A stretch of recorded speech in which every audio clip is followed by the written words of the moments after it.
केवल एक हमारा निवेदन है सर, बहुत जोरदार तालियां चाहूंगा सर। आपने एक भविष्यवाणी की थी जब ब्लॉक प्रमुख थे माननीय मंत्री जी, मैं शरीक रहा हूं उसमें कि आप मंत्री बनेंगे, और मंत्री बन गए और लंबे समय मंत्री रहे हैं।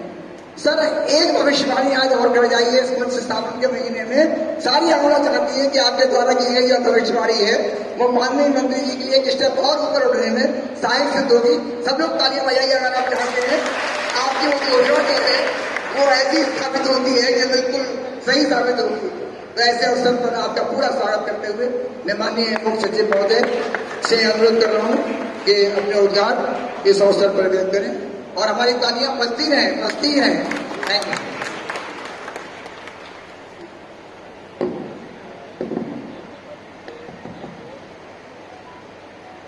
परम आदरणीय माननीय मंत्री जी, माननीय सांसद जी, हमारे बरेली मंडल की मंडलायुक्त सौम्या जी, जिलाधिकारी शिवाकांत जी, मंच पर आसीन हमारे तमाम सारे गणमान्य जनप्रतिनिधिगण, अधिकारीगण, आज के इस समारोह में उपस्थित आंवला के विभिन्न हिस्सों से आए हुए तमाम सारे सम्मानित नागरिकगण, भाइयों एवं बहनों, आपके इस सम्मान से मैं इतना अभिभूत हूं, मुझे समझ में नहीं आ रहा कि मैं क्या बोलूं। बोलने को कुछ रह ही नहीं।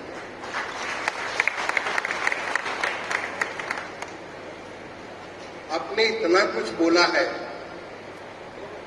मुझे तो इसका आभास भी नहीं था। माननीय मंत्री जी ने कहा कि आप आएंगे आंवला और हम आपका अभिनंदन करेंगे। पहले तो मैं सर आपको मैं प्रणाम करता हूं। आपने मुझे अपने क्षेत्र में बुलाया, जो मेरे लिए लगभग 13 माह एक कर्मभूमि थी। वहीं से मैंने अपनी प्रशासकीय यात्रा प्रारंभ की थी। आपने बुलाया, उसके लिए मैं आपका बहुत बहुत बहुत बहुत हृदय से आभार व्यक्त करता हूं।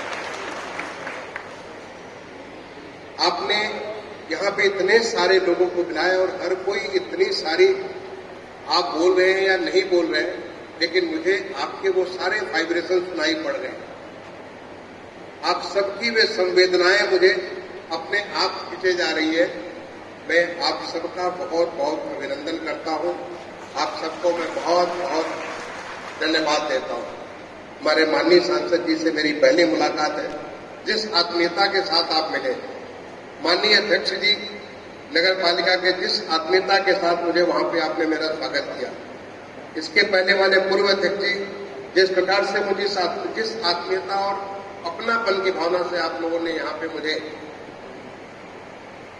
स्वागत किया, सम्मान दिया, मैं उसके प्रति अपने गहरे हृदय से बहुत बहुत आप सबका आभार व्यक्त करता हूं। आप सबको धन्यवाद व्यक्त करता हूं। मैं आंवला पहले बार आया था, मुझे जानकारी भी नहीं थी कि आंवला नाम का कोई जगह उत्तर प्रदेश में है।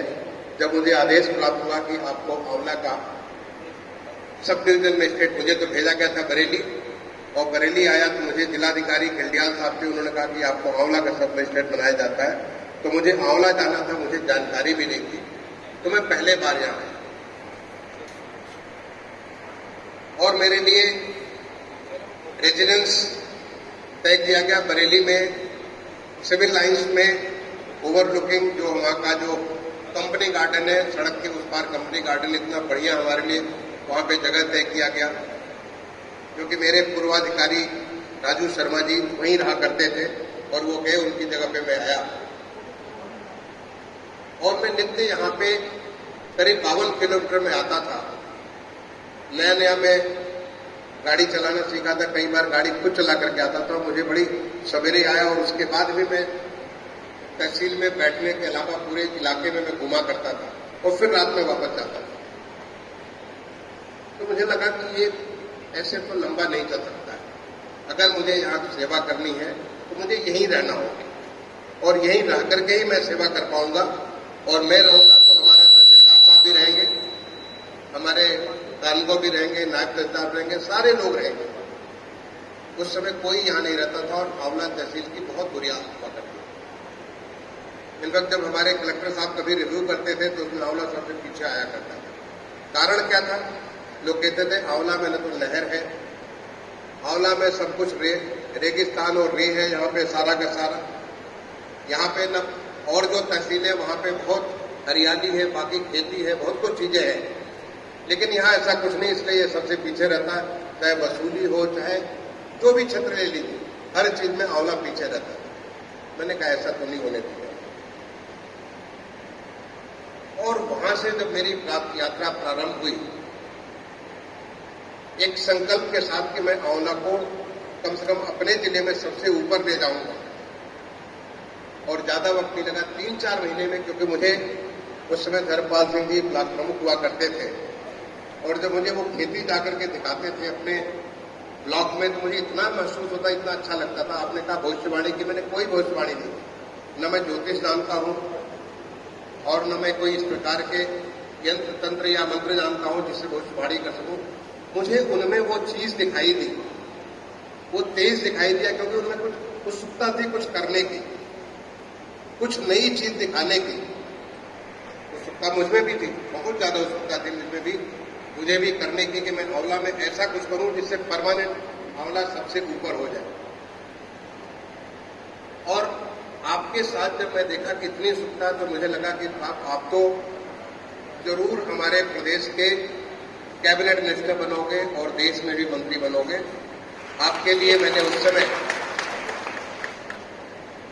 आपके लिए ये मेरी सद्भावना थी, कोई भविष्यवाणी नहीं थी, ये सद्भावना थी, मेरा असेसमेंट था, मेरी अपनी खुद की जो क्षमता थी उस क्षमता के हिसाब से मैंने असेसमेंट किया था। और देखिए भगवान की कितनी कृपा थी, जिसकी वजह से जब आप माननीय कल्याण सिंह जी मुख्यमंत्री थे, उनके मंत्रिमंडल में आप पंचायती राज मंत्री के रूप में शपथ लिया। मैं उसमें आगरा का जिलाधिकारी होता था। आप शपथ लेने के बाद अगले दिन मेरे पास आगरा जिलाधिकारी के बंगले पे आए। उन्होंने केवल ये धन्यवाद ज्ञापन करने के लिए कि आपने ऐसा कहा था और देखिए मैं शपथ लेकर के आया। सर, आप में वो जो गुण था, वो गुण आपको वहां पे ले गया, मेरी इसके लिए कोई भविष्यवाणी नहीं। इनफैक्ट जब मैं यहाँ पे आंवला में तहसील में एसडीएम बन करके आया, आप जानते हो मैं मऊ, जनपद मऊ पूरब का जिला है और पूरब भोजपुरी का इलाका होता है, वहां बड़ी मीठी बाड़ी होती है। वहां पे जब किसी को डांटते भी तो लगता प्यार से उसको बोल रहे हैं।